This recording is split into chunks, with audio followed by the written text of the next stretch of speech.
Dan nafsu ini kalau kita hukum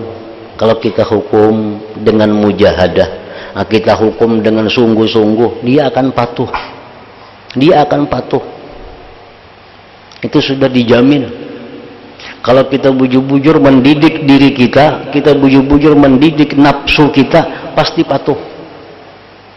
Itu Al-Quran sudah menjamin, walladzina jahadu fina lanahdiyannahum subulana. Orang yang bujur-bujur bersungguh-sungguh pasti dia Tuhan bersumpah, Tuhan tuh lamul kasam, lanahdiyannahum, sungguh kami berikan dia petunjuk kepada jalan kami. Artinya kalau kita hendak bujur-bujur mau membaiki diri, Allah pasti menolong, pasti baik diri kita. Nah, Allah pasti menolong, pasti baik. Kalau kita bujur-bujur hendak meluruskan nafsu kita supaya bujur, hendak jadi orang baik, pasti baik. Asal bujur-bujur. Nang mau kada baik tuh kada bujur-bujur, banu hendak banu kada. Nah ini Allah kada menolong. Allah kada menjanjikan kalau bulak-balik itu banu hendak, banu kancang, banu kandur, banu pina kuat, banu lamah. Nah ini Allah kada menolong itu. Allah akan memberi pertolongan kalau kita sudah bujur-bujur bulat, bujur-bujur kuat memperbaiki diri, Allah dengan mudah memberikan pertolongan itu. Nah, sehingga nafsuku, diriku mau mematuhi untuk bermujahadah itu.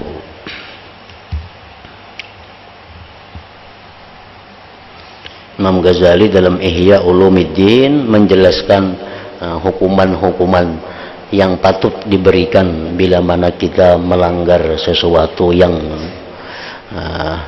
diperintah oleh Allah, dan hukuman-hukuman yang diatur, yang ditulis oleh Imam Ghazali itu ukuran yang sedang.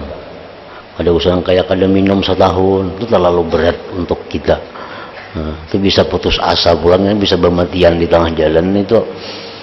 Nah, Imam Ghazali sih cukup bahwa kalau kita hari ini misalnya tadi ada melangkahkan kaki kepada perbuatan yang maksiat, nah maka itu kita hukum kaki kita ini, kita langkahkan beberapa langkah juga untuk hal-hal kebaikan, silaturahmi, untuk menolong orang dan sebagainya, sebagai hukuman kepada kaki yang tadinya berbuat maksiat kepada Allah Subhanahu wa ta'ala. Nah, mulut yang tadinya misalnya menggibah orang, mulut yang tadinya berdusta, mulut yang tadinya sia-sia, itu dihukum dengan baca Quran 2 juz misalnya. Nah, sebagai kafarat daripada perbuatan yang kada baik tadi. Nah, itu cara yang mudah untuk mu'aqabatun nafsi, menghukum diri yang melanggar hukum Allah Subhanahu wa ta'ala.